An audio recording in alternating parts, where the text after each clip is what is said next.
ឆ្នាំ2026វីដេអូផ្សព្វផ្សាយសម្រាប់ personal branding សម្រាប់ម្ចាស់អាជីវកម្មណាគឺថាគ្រាប់នាទីអាចនឹងលែងមានសុខភាពទៀតហើយអានេះបើតាមការលើកឡើងរបស់អ្នកជំនាញក្នុងវិស័យផ្សព្វផ្សាយនៅលើបណ្ដាញសង្គមនៅលោកខាងលិចក៏ដូចជានៅប្រទេសចិនផងដែរយកបានឃើញអ្នកជំនាញជាច្រើនមិនថាតែនៅលោកខាងលិចនិងនៅប្រទេសចិនទេគឺគេតែងតែលើកស្តៀងគ្នាអញ្ចឹងដែលថាមនុស្សធុញទ្រាន់នឹងវីដេអូខ្លីៗដោយសារអីលែងមានទំនុកចិត្តវីដេអូខ្លីៗដែលនិយាយអត់សូវមានគុណតម្លៃដើម្បីតែមានភាពផ្ទុះ viral ហ្នឹងឥឡូវហ្នឹងអាចនឹងលេងសូវមានសុខភាពហើយគេលើកទឹកចិត្តឲ្យធ្វើវីដេអូដែលផ្ដោតទៅលើរយៈពេលមធ្យមឬក៏វែងអញ្ចឹងវីដេអូមធ្យមឬក៏វែងហ្នឹងគឺកំឡុងរយៈពេល3ដល់5នាទីសម្រាប់មធ្យមហើយ5ទៅ15នាទីសម្រាប់វីដេអូវែងគេថាឆ្នាំ2026បណ្ដាញសង្គមដូចជា Facebook ឬមួយក៏ TikTok នឹងរុញវីដេអូដែលមានលក្ខណៈរៀងប្រវែងជាមធ្យមឬក៏វែងហ្នឹងល្អជាងអាវីដេអូខ្លីៗហ្នឹងហើយគេបានសិក្សាទាក់ទងពីចិត្តសាស្ត្ររបស់មនុស្សដែរថាមនុស្សនឹងធុញទ្រាន់អាវីដេអូខ្លីៗហ្នឹងព្រោះថាគេហៅថា idea មួយចំនួនដែលគាត់ចែកម្លែកខ្លីៗហ្នឹងណាវាអត់សូវមានគុណប្រយោជន៍ប៉ុន្មានទេព្រោះ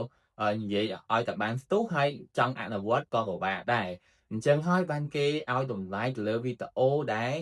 រៀងវែងដែលគេអាចស្ដាប់ទៅយល់ជាការបានដឹងសាច់រឿងមានភាពលម្អិតមានឧទាហរណ៍ដើម្បីអាចឲ្យគេហ្នឹងយកទៅអនុវត្តឬមួយក៏យកទៅធ្វើជាគុណប្រយោជន៍អានេះគឺជាអ្វីដែលម្ចាស់អាជីវកម្មគួរតែដឹងហើយគួរតែបត់ឲ្យទាន់សម័យកាលព្រោះខ្ញុំឃើញម្ចាស់អាជីវកម្មស្រុកយើងជាទូទៅគាត់តែងតែធ្វើតាមគ្នាហើយគឺគាត់អត់បានលើសិក្សាថាតើគាត់គួរធ្វើម៉េចឲ្យសមជាមួយនឹង personal brand របស់គាត់ទេបើគេធ្វើកំ pl ែងមើលទៅមាន view ច្រើនគឺគាត់ដោតទៅលើរឿង view ហ្នឹងប៉ុន្តែគាត់អត់ដឹងថាអ្វីដែលនៅពីក្រោយអាហ្នឹងតើគាត់ធ្វើហ្នឹងវាផ្ដល់នូវគុណប្រយោជន៍គាត់អីគេខ្លះសម្រាប់គោលដៅរយៈពេលវែងរបស់គាត់អានេះសិតតែជាអ្វីដែលគាត់ត្រូវតែសិក្សាស្វែងយល់ឲ្យបានស៊ីជម្រៅព្រោះថាចំនួនมันប្រកាសថាមានប្រយោជន៍ទេបើសិនជាគុណភាពនៃអ្នកមើលរបស់យើងហ្នឹងអត់ស៊ីជាមួយនឹងគោលដៅរបស់យើងចឹងហើយម្ចាស់អាជីវកម្មត្រូវតែស្វែងយល់ឲ្យបានច្រើនហើយធ្វើបច្ចុប្បន្នភាពចំណេះដឹងពាក់ព័ន្ធជាមួយការផ្សព្វផ្សាយព្រោះដោយគេនិយាយជាច្រើនលើកច្រើនសារអញ្ចឹងតែថាបច្ចុប្បន្ននេះអាជីវកម្មដែលងើប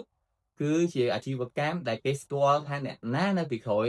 អាជីវកម្មហ្នឹងគួរឲ្យទុកចិត្តអត់ដោយសារទីផ្សារឥឡូវគួរប្រជែងខ្ពស់មែនតើចឹងហើយគេទាមទារឲ្យដឹងថាតើអ្នកណានៅក្រោយពីអាជីវកម្មមួយហ្នឹងគួរឲ្យទុកចិត្តអត់អានេះគឺជាអ្វីដែលម្ចាស់អាជីវកម្មគួរតែកោតធ្វើសម្រាប់ឆ្នាំ2026នេះ